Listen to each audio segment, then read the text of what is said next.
Hey people, how's it going? So, I finally did it. I finally listened to Sleep Token. After Christmas, I got asked by a bro at work, hey, did you ever listen to that Sleep Token album? And the answer was no, I did not. And he goes, bro, you should. It's pretty interesting and it's pretty good. You might like it. So, naturally, what did I do?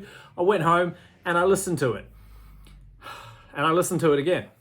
And then I listened to it again. And I think for a good part of it, I listened to it again. For those who are unaware, I'm sure you are aware, hence why you've clicked on this video, but Sleep Token are a band that are really circling the metalhead world right now, making all metalheads raise some eyebrows, scratch their heads, questioning themselves whether or not they are indeed metalheads.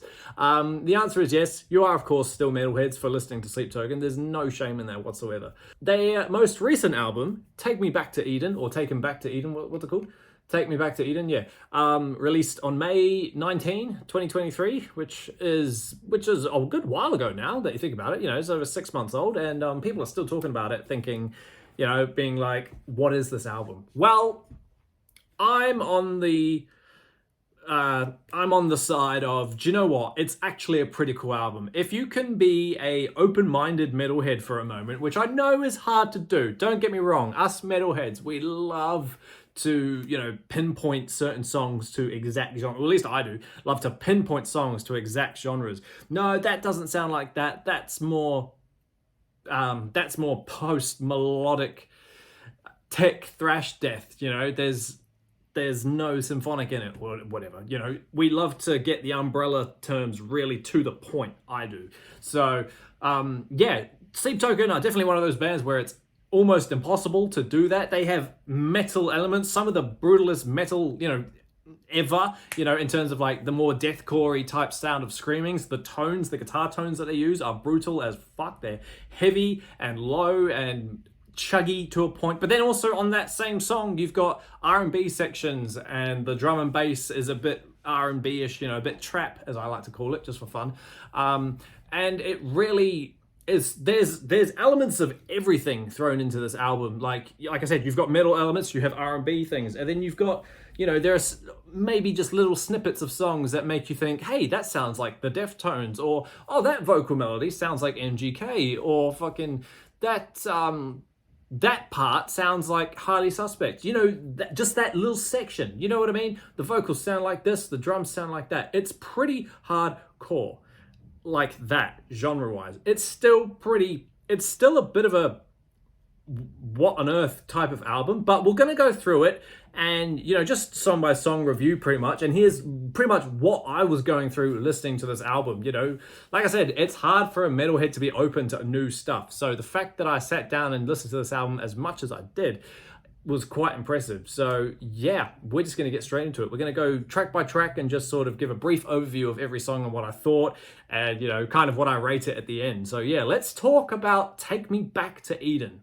So straight away, I knew I was in for a wild ride when it opened up with a song called Chokehold. Now, vocally, this one reminded me of a whole bunch of stuff, more or less the Highly Suspect vocal thing, where he takes the low note of the end of the verse and drives it like all the way up, when we were made, and takes it all the way through the roof. That part was cool. This one's a bit R&B-ish, you know. Well, it's almost like I'm gonna probably use a lot of terms that are incorrect for this, but very loosely sounded like Skrillex with the whole middle section part that they called. This song, chorus-wise, was fun. It was definitely, you can like I say, what I interpret it from this song in terms of influences and whatnot, and the things it sounds like, you probably hear different things. So as this video goes on, let me know down below what you think of each song. But yeah, Chokehold was a cool opener. It was nothing amazing, and it didn't really make me scratch my head too much in terms of like genre bending and whatnot. It just sounded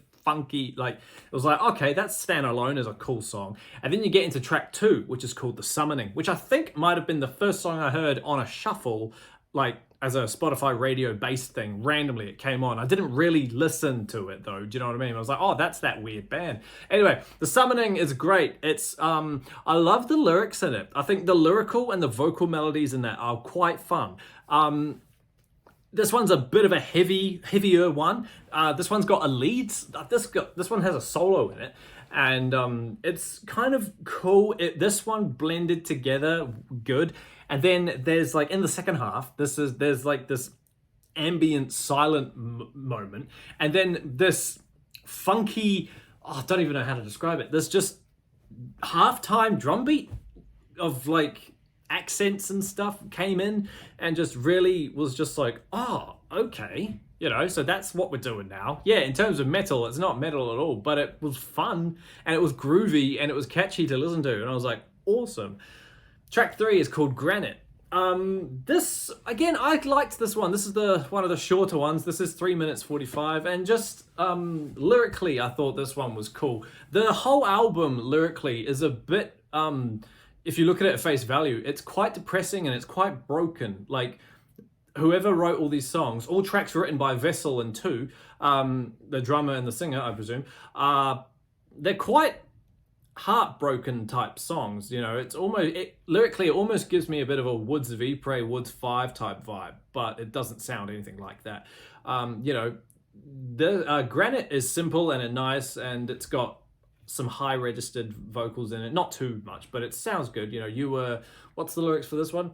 You were more than just a passenger in my. You were more than just a person in the passenger seat, or something like that. Anyway, it was kind of nice. Agua Regia is track 4. Reading that was weird, but I liked the ambientness of that one. That's more of a boppy type one, not so metal, that song, but it was cool. Vor, track 5, is incredibly metal and very, very metal. However, it's probably real close to like being my bottom pick of the album songs. Does that make sense? If I was to rank the songs of Take Me Back to Eden, Vor would be like maybe not the bottom, but it would be down the bottom. To me, it just doesn't go anywhere. It's nearly 6 minutes, but to me, it's just like it's aggressive. It's violently sung. It's like I say, it's a real metal one. This one, it sounds like deathcore vocals and just really. There's some interesting stuff going on. But to me, it was just a bit boring. It's just like, it didn't flow. There was nothing to really hook me in to listen to it. So yeah, that was that one. Track 6 is called Ascensionism, which I don't even know is a word, but it's a cool word. It'd be a cool name for a band. This one was, again, okay. There were only a few moments in this one where I thought that's a cool song. This one is not the longest song, one of the longest ones. This is over 7 minutes. But there's not a great deal in this one as well that makes me go, oh, righto. So yeah, and then you get into Are You Really Okay, which kind of at face value sounds like a pop punk song. All you need is like, are you really okay? And then in brackets to be like, I'm not, That one is like the ballad. That's the heartbreaking ballad one. It's nice enough. Like I say, if you don't keep in your head that this is supposed to be a metal album, even though everyone's raving it as a metal album, just try. It's like my argument with people who listen to 21st century brand new Metallica. Like, open your mind and realize that you're not going to get a Master of Puppets album in 2024, whatever, open your mind to be like, okay, this is now what Metallica sound like. Once you accept that, the later half of their music is good to a point. Do you know what I mean? So it's sort of like this, just open your mind a little bit and be like, okay, this is not supposed to be a hardcore, deathcore, heavy metal album. It's got heavy metal sections, and yeah, when the metal does come, it is metal AF, but it's not going to be throughout the whole thing. So once you sort of accept that and maybe let the metal ego just take a back seat, it's okay. It's cool to listen to. Like I say, Are You Really Okay was a bit of a slower one. The Apparition was another dud for me. I think it was a bit of it's a 4.5 minute, just like it's a their song. And then you get a DYWTYLM. That's what it's called. But it's called Do You Wish That You Love Me. Now, this is probably the most R&B-ish type song on the album, I think. But it's not like it's rapped or anything through the whole thing. But it was just like, it's a standard like beat throughout the whole thing. And lyrically, it's pretty... you could compare it to like what gets played on the radio these days, just someone with a broken heart saying, do you wish that you love me, over and over again. I liked it though. I think it's all right. Like I say, it's nowhere near a metal song, this one, but hey, it was all right. And then the next song, track 10, is called Rain. This one was just another calmer, simpler one. This one's only 4 minutes as well, and it did its job. I thought the melody of it was, fine, and it was great. But then what really made me like really stopped doing what I was doing was like I've said, the title track, Take Me Back to Eden, which is 8.5 minutes. I was hooked immediately when I heard the calm vocal intro. I was like, okay, this one's had some thought put into it, and this, well, obviously they've all had thought put into them, but this one's the epic, hence it's the title track. I just generally thought this was a actual beautiful song. This one has every kind of influence under the sun in it. It's got like quiet, not gospel, but like it's got very powerful stadium vocal intros and stuff, and then there's like a tiny sort of rap section, but the rap sections aren't really as overbearing as they could be. You know, it's not like it's Rap God coming out at you. It's just a tiny bit faster, you know, than what we're used to throughout the whole album. But it worked, and then the beat behind that was cool, you know. It really flowed, and then the chorus that they have in this song I thought was amazing, and when the way he says "Take Me Back to Eden" at the start of the song, very beautifully sung, and then when he says it again at the end in his massive deathcore-ness, like this song goes from 0 to 1,000 in the space of 8 minutes. It's pretty intense. I love it. It's easily my favorite. And then you got Euclid, however you want to say that last word. That's a cool one little ending.